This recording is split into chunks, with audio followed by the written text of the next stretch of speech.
भोलू हाथी की कार। भोलू हाथी एक जंगल में रहता था। वह जंगल में रहना तो नहीं चाहता था।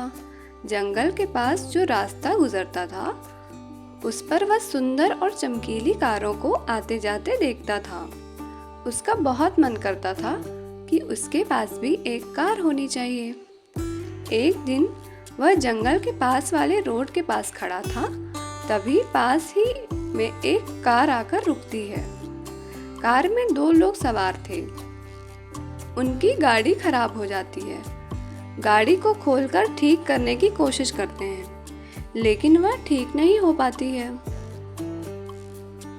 तभी उन्हें एक हाथी नजर आता है।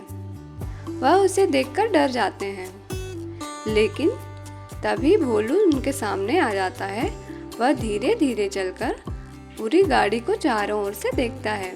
फिर वह उन दोनों को उसमें बैठने के लिए इशारा करता है। दोनों उसका इशारा समझकर गाड़ी में बैठ जाते हैं। उसके बाद भोलू गाड़ी को अपनी सूंड से धक्का देकर धीरे धीरे जंगल से बाहर निकाल देता है। पास ही में गाड़ी ठीक करने की गैराज थी। दोनों ने उतरकर हाथी से कहा, आपने हमारी बहुत मदद की। हम आपके लिए क्या कर सकते हैं? क्या आपके लिए केले ला दें? यह सुनकर भोलू गाड़ी के चारों ओर घूमने लगता है और गाड़ी पर बार बार सूंड मारने लगता है। उन दोनों में एक सेठ जी थे और दूसरा उनका नौकर। सेठ जी कहते हैं, तुम्हें यह कार चाहिए? यह सुनकर भोलू हाँ में सूंड हिलाने लगता है। सेठ जी भोलू से कहते हैं, तुम जाओ, बहुत ही जल्दी हम यह गाड़ी तुम्हें देने आएंगे। भोलू मुड़कर वापस चला जाता है। सेठ जी का नौकर कहता है, ये क्या कर रहे हैं सेठ जी? वो कौन सा हमें पकड़ लेगा? बेकार ही इतनी महंगी गाड़ी उसे दे रहे हैं। सेठ जी ने कहा, अगर वो चाहता तो हमसे ये गाड़ी छीन भी सकता था, लेकिन उसने हमारी मदद की। यह कहकर सेठ जी गैराज में चले जाते हैं। वहाँ के इंजीनियर को कुछ समझाते हैं। इसी तरह कई दिन बीत जाते हैं। एक दिन भोलू नदी के किनारे पानी पी रहा था।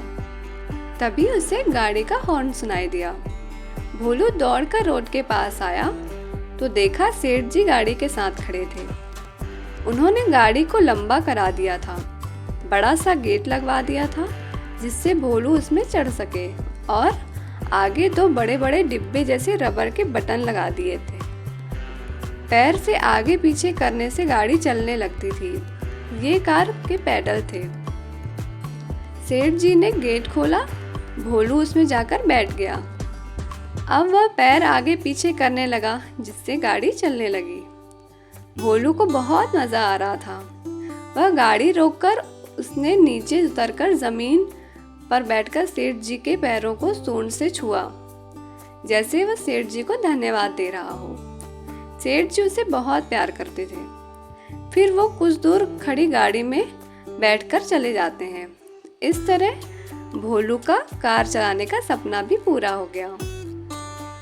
अगर आप इस तरह की और भी कहानियाँ सुनना चाहते हैं तो प्लीज़ इस चैनल को सब्सक्राइब करें। धन्यवाद।